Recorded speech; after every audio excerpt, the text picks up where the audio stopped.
So, episode 2 of Seraph of the End Season 2 came out, and I can see this episode probably getting some very strong mixed feelings, because in this episode, we have our character progressing rather quickly, and it seems that, them getting stronger, it coming to them so fast and easy that they really have, they don't have that much of a struggle to, to get over with.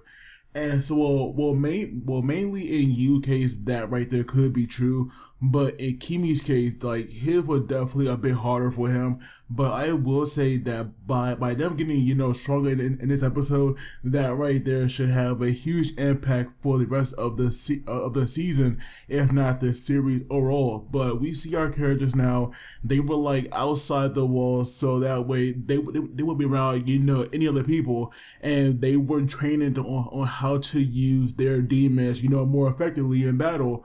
And so right now they had to, let the demon, or they had to get their demons to lend them their power, and then they had to cut themselves and tell their weapons to like drink their blood. And we see now that Yu here, he was like going to be the first one to do this, but we see now that there were like these four horsemen of Johns. Well, this time there were like five of them, but they are called, the four horsemen of Johns. And so we see a lot of them had appeared, and we have Yoshi now, he was on watch, and we see that this guy, he somehow got crazy powerful in like no time flat. He was actually able to, manifest a demon, and we see him now shoot out all these arrows.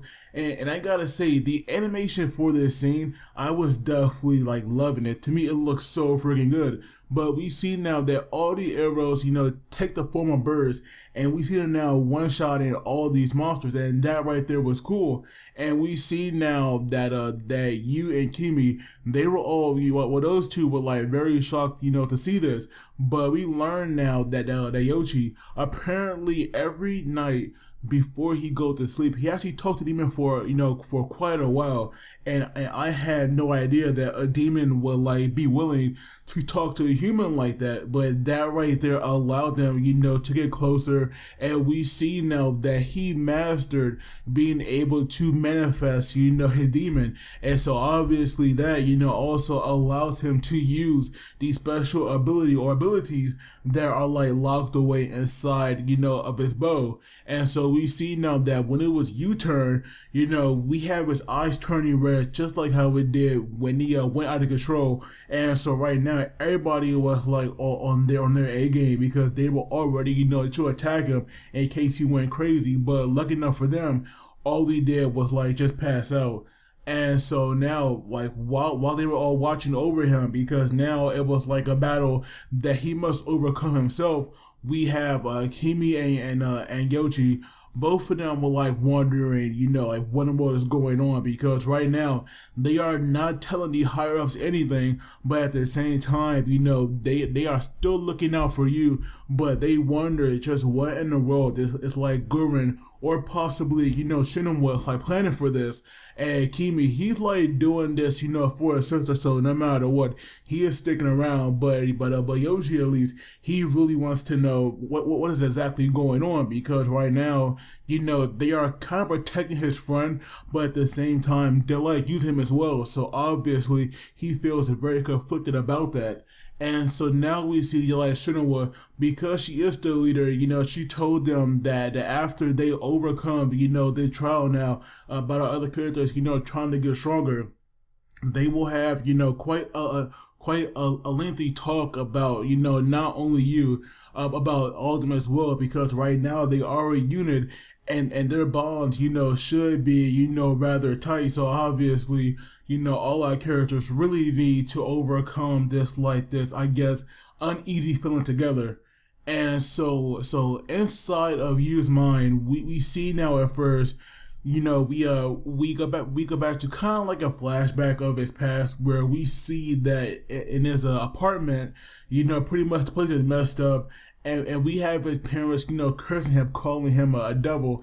And I'm pretty sure they have not explained that, like why did you parents, try to kill him or why he was called the devil, in the first place. I'm pretty sure that right there has not been explained yet.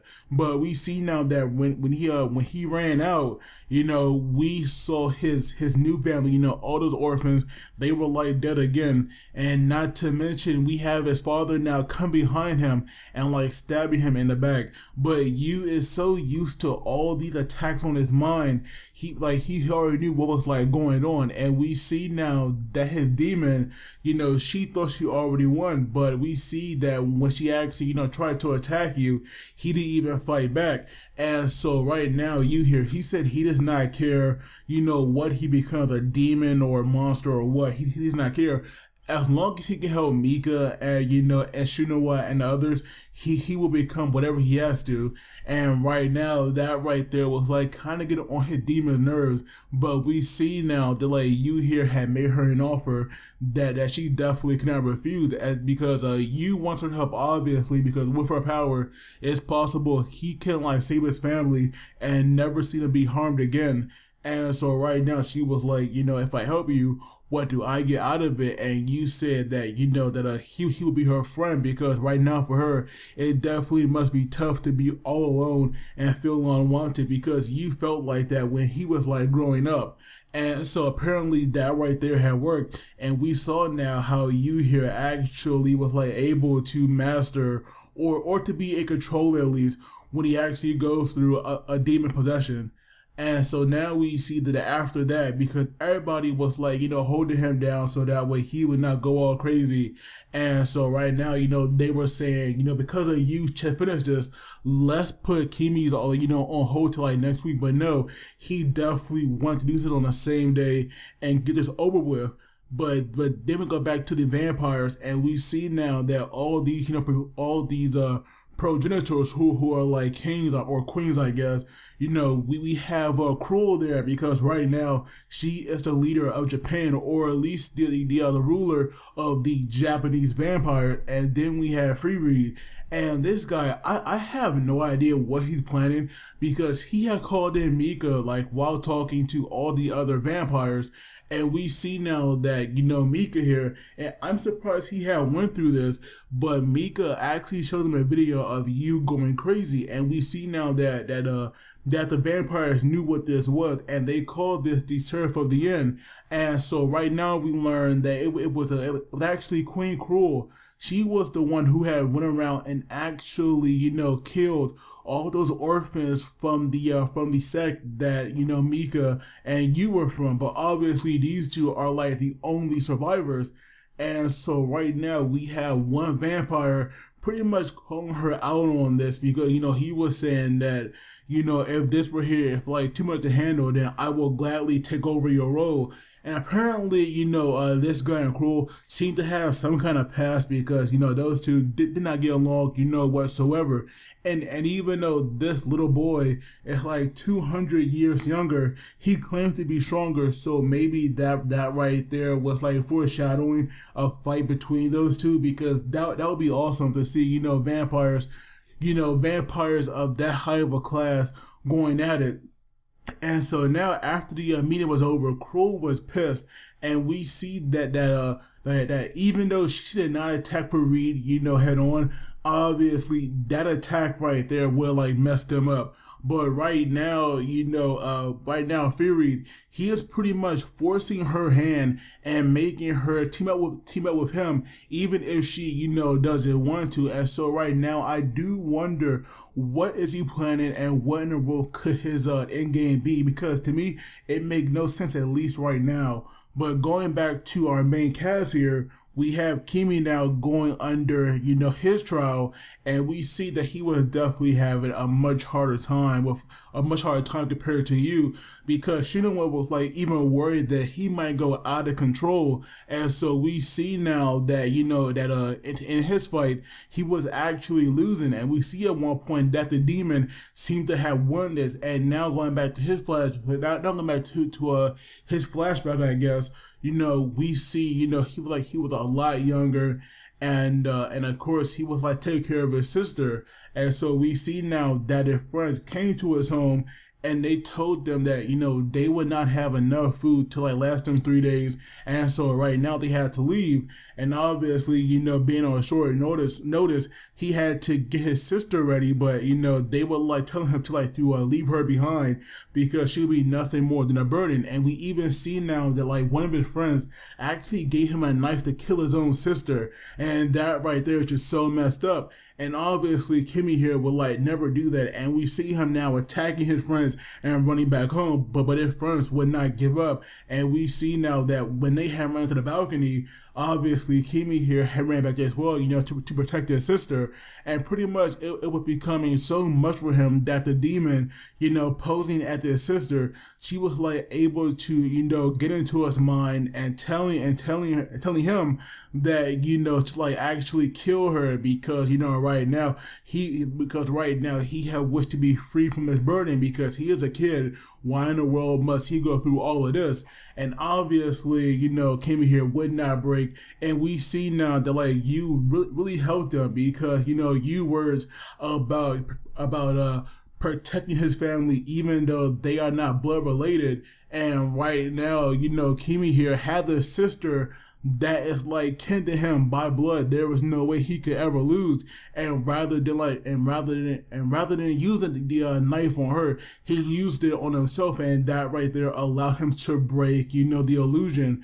And so pretty much, even the demon was like surprised by this, and that right there allowed Kimi to get the win. But then we see that when he came to, he actually called for her demon and used the sword to like send you flying back.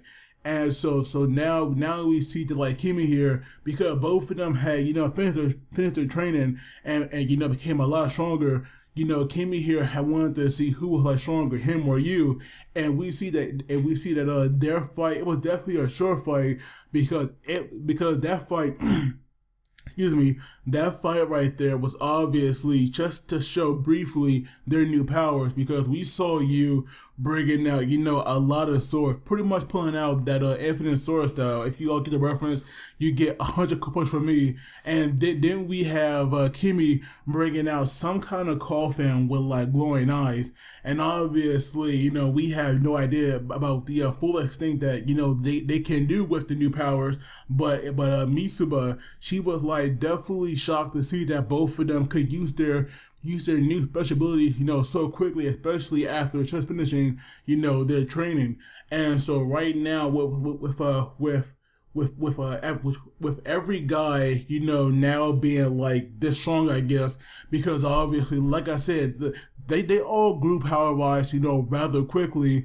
That right there, made Shinoa look into their past, but someone had erased all the information. And obviously, the only person who could do that was Gorin. And so right now, Shinoa, she definitely has a bad feeling about this. But from the preview of next week's episode, it is possible that we might see Shinoa's sister, because to me, it seemed like we saw a girl kind of appear behind Gorin. And obviously, with her sister's soul, I guess, being in Gorin's sword, I do believe that's her. Oh, and also the opening and ending, to me, I definitely like them way more than like season 1. I will definitely be watching these, every week. But overall for episode, to me, I liked it, even though it seemed like our characters grew, rather fast. Like that right there, I'm not going to nitpick about. But of course, I can't wait to see our characters, fight these vampires and go all out, because that right there should make for some pretty hype stuff. But of course, let me know what you guys thought. And as always, don't forget to like and subscribe, because it really helps me out. But as always, you guys take it easy. I will see you all next time.